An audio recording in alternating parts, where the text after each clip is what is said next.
Grisha is the son of one of the richest men in Russia and acts as such. He's spoiled, incredibly rude, and gets him constant trouble because he never gets consequences for his actions. He doesn't do anything useful in his life. He just spends his days partying, drinking, and using women. One night, after kicking out a girl he had promised a ride to because she wouldn't get intimate with him, Grisha is stopped by the police for speeding. He tries to bribe Captain Semyana, as he does with every cop he meets, but Semyonov won't accept the money. Grisha is still allergic to consequences, though, so he tries to drive away and Semyonov gets in front of the car to stop him. This doesn't stop Grisha, whose empathy is non-existent, and he keeps on driving with Semyonov, holding on to the hood of the car. Moments later, Grisha's dad, Pavel, goes to the police station to pay the bail and release his son, who continues to be a spoiled brat asking to be served even while locked in a cell. The chief reminds Pavel of all the destruction crisis has caused the past few months, including a yacht, and now he sent a cop to the hospital with grave injuries. The boy is simply out of control, and Pavel seriously needs to do something. After the bail gets paid, Pavel scolds Grisha for his behavior and threatens with cutting him off. But Grisha doesn't care because he knows his dad is all bark and no bite. Feeling incredibly stressed, Pavel visits his friend with benefits TV producer Anastasia to find some comfort in her presence. He doesn't know what to do with his son anymore, and he can't even send him to the army because he already got him out of being recruited in the past. Anastasia gets an idea. Then she knows a guy that she used to work with on horror movies that could help. His methods are unconventional but very effective, and Pavel accepts to pay him a visit. They find Levernal Debik in his creepy house, hanging from the ceiling with a rope around his neck, but it's all fake. This is what he does best, developing devices and special effects to trick the eye. After showing Pavel the method he used with a smoker client, which was pretending to cut his finger off, Pavel freaks out a little and wants to leave. But Anastasia convinces him to at least hear less plan for Grisha.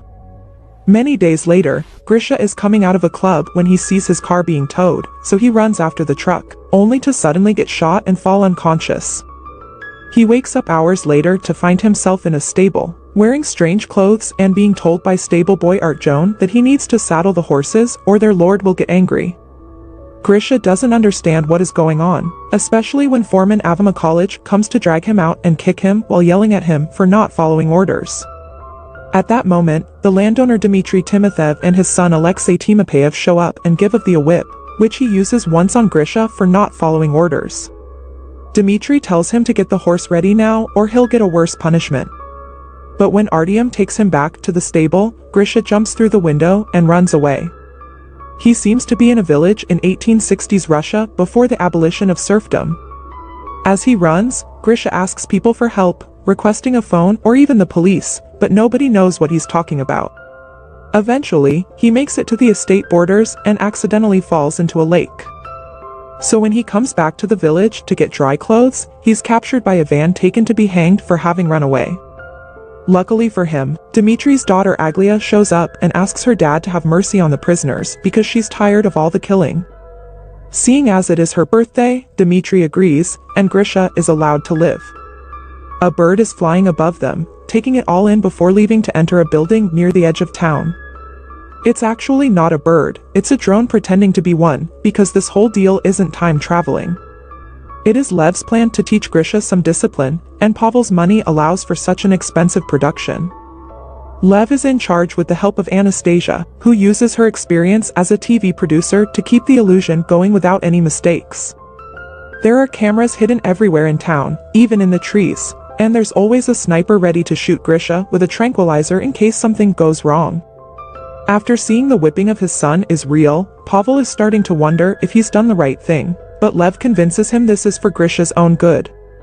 After seeing Lev and Anastasia argue, Pavel can't help to wonder what's the issue between them, and Lev explains that when Anastasia said they worked on a horror movie together, she meant they used to be married. While Grisha spends some time alone in the stable, coming to terms with the fact he's traveled in time, the actors are given the scripts for the next scene. The director reminds everyone of the rules: women shouldn't shave their legs, men shouldn't shave their faces, and things like bras, underwear, earrings, and rings are forbidden. Alexei picks his script up after saying hello to his girlfriend Liza, who works as in charge of the horses and not acting. He also makes fun of a glyph on her contract. The writers want her to be Gracious' love interest, which means she'll have to sleep with him, and that has Alexei wondering where the line between actress ends and harlot begins. Grisha starts living through an awful routine in the village. He has to wake up before dawn, eat broth with only flies as meat, work with horses he's scared of, use the forest as his bathroom, wear pants without underwear, and get whipped every time he's disrespectful. One afternoon, Misha is taking a break from work when he suddenly hears Aglaia crying, who explains to him that she's sad because her father wants her to marry an old rich man. Instead of showing sympathy, Grisha thinks it's a great idea, because if the man is so old, then he'll die soon and Aglaia will get all the money. Some days later, Grisha steals a chicken and asks Artyom to get him some tools to make a soup, which Grisha ends up eating it all on his own instead of sharing it with Arjun, who did most of the work. Whenever he discovers the chicken theft, he asks the culprit to confess, or he'll whip someone at random. Once again, Grisha fails to show any sympathy for another human being and watches how Artyom is taken away for whipping without saying a word. Moments later, Artyom meets with Grisha and shows him the scars on his back, courtesy of the makeup department. Grish continues not to care, and while explaining Artyom why, he sees Liza jumping off a horse and notices that she's wearing modern underwear when her skirt accidentally gets stuck. This could mean something for his situation, so he runs after her and throws her on the ground to try and see her panties again, but luckily other villagers intervene and get him off her so she can run away. Seeing as Grisha isn't making any progress, Pavel wants to shut down the whole operation, but their discussion is interrupted by some big news. Grisha is looking for Liza to apologize. The villager actors at first ignore him, since he isn't supposed to even know Liza, but Lev thinks this a great opportunity to get some progress down and orders the actors to tell him where she lives. Grisha apologizes to Liza, who is brought up would stick with a nail just in case, and Liza accepts the apology but promises to still be wary of him for a while. Some days later, it's time to celebrate Ivan Kupala, a traditional holiday considered to be the most magical night of the year. Legends say that whoever you spend the night celebrating with will spend their whole lives with you. At the party, Grisha teaches the musicians how to play the lombarda and gets the villagers to form a kanga line, which Aglaia jumps into to tell Grisha that the prospect of an arranged marriage is too much for her to handle, so she'll walk into the lake tonight instead of following her. To stop her, though, Grisha finds Liza and begins telling her stories about the technology of the future. After she takes pity on him and his loneliness and tells him she believes him when he says he's a time traveler. Their chat is interrupted by Artyom, who after several failed attempts to distract Grisha from Liz mentions Aglaia has been seen near the lake. Grisha finally puts two and two together and rushes to the lake to save her and take her back to the village. However, when she comes onto him, he turns her down and goes searching for Liza instead. She isn't at the party, so he goes to her house, where all stagehands hurry to hide before she opens the door. Grisha wants to spend the night in Liza's company to see if the legend will come true for them, but Liza isn't interested and closes the door on his face. The next day, Lev decides Liza will be Grisha's new love interest, so she becomes another actress on set. She doesn't like Grisha very much and won't accept a kiss or sleep with him, but she does want to help make him a better person, even if Alexei isn't very happy with seeing his girlfriend get involved like this. The production begins a new plot.